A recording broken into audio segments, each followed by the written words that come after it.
Now, India has to definitely look for its business ecosystem. Now, if we see the trade disagreement with China, that recently I was reading yesterday that China has openly announced that countries who will make use of this US-China disagreement, they should be ready for diplomatic measures.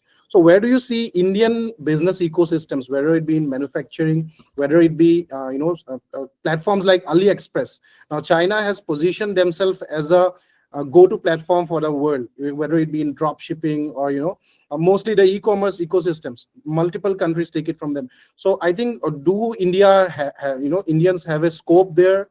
What do you think? How should India penetrate into this disagreement that they to bring in a little bit of theory, and sort of get into the specifics of how and what Trump is doing. So specifically, I mean, the formula that that the huge document that he showed in front of the press, and he had the percentages of different countries written as to how much tariff he's going to charge. So essentially what he's doing is he's simply done a basic calculation of trade deficit in goods divided by imports from the country. Okay. So India currently exports goods worth $89 billion to US as of last year. And US exports to India somewhere around 42 billion. Okay. So there is a deficit of 47 billion on paper.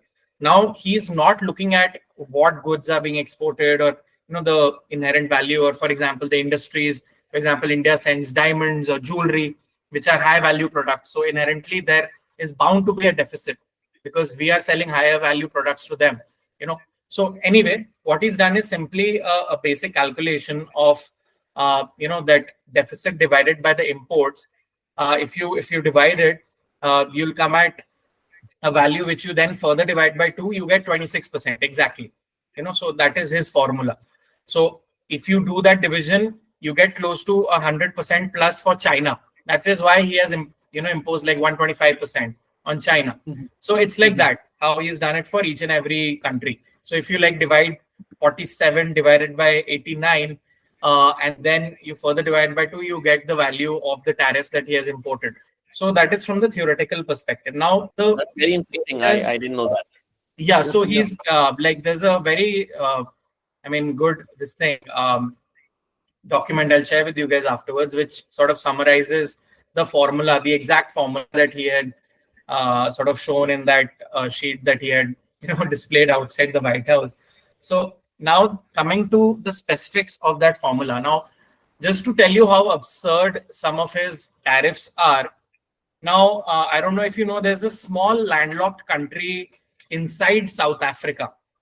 If you see the world map, you'll see like 2 small countries inside South Africa. One is Lesotho, and I think the other one is Swaziland. So, which is now called Eswatini. They recently changed the name. So, just to give you an example, US Lesotho exports $240 million worth of goods to US. Now, that is primarily diamonds. Okay. And some apparel. And US imports $2.5 million worth of, exports $2.5 million worth of goods to Lesotho, because obviously Lesotho is a very small country. It has barely 2 million people, mostly in poverty and all of that. So what would US even export to a country like Lesotho, right? But they're importing diamonds, which are high value products. That is why there is a huge trade deficit. Now, as per the formula, which does not incorporate the value of goods per se, considering diamonds are high value goods, what he has done is simply blanket this thing using the formula. He said ki itna percent lagega. Okay. So now, a country like Lesotho is being, is being tariffed like 50, 60, 70% or 100%. I don't know the exact number, but yes, there is a huge trade deficit. So the tariff imposed is insane. Now, what impact will it have? Will it have any impact on Lesotho? Nothing, because they barely import anything from US. But it will impact the US consumers because they import diamonds, right? So diamonds will become expensive. So point is that most of these tariffs are self-harming, and it is only a matter of time when his domestic audience starts to feel the pinch in the form of high inflation, right? Because all these high prices are going to translate into high inflation at some point.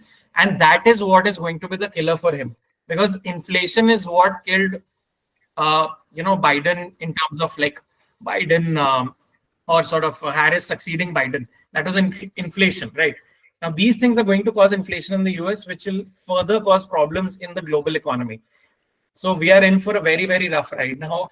I mean, maybe Vyom can shed some more aspect from the entrepreneur side as to how these things can happen. But I just wanted to give you a theoretical and I economics think, perspective yeah, I of think, yeah, what he's exactly doing. yeah. So yeah, Vyom, I think you want to add something from the technological perspective. Yeah, both like technological perspective as well as like the economics of it. So as Sushant said, I just want to reiterate the same thing. Like recently, one of the biggest platforms, Amazon, they just actually showed the different prices of the products as per the tariffs start being implemented, and at the end all these tariffs would be actually like the consumers would be bearing the cost of that. मतलब पूरा जाके consumer को ही देगा, चाहे वो Amazon हो या कोई भी ट्रेडर हो at the end. So yes, prices will increase definitely, but what I have seen is that the borrowings that US had made earlier at the time of COVID, when they did quantitative easing, and they printed a lot of money and they borrowed money as well. So at the end, it's now time for them to pay back the borrowings that they have done.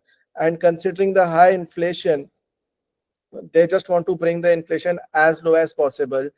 And when the prices of the goods would be very high, at the end the demand would decrease, right? Because people won't even have money to pay for the increment of whatever products they would be having. So with an economical perspective, I just want to like ask Sushant as well, like how he would be thinking of that element. Like it's a strategical move by the Trump's government to actually make sure that the complete economy goes on to recession, so that eventually they can pay back the loan, or like raise further borrowings. First thing.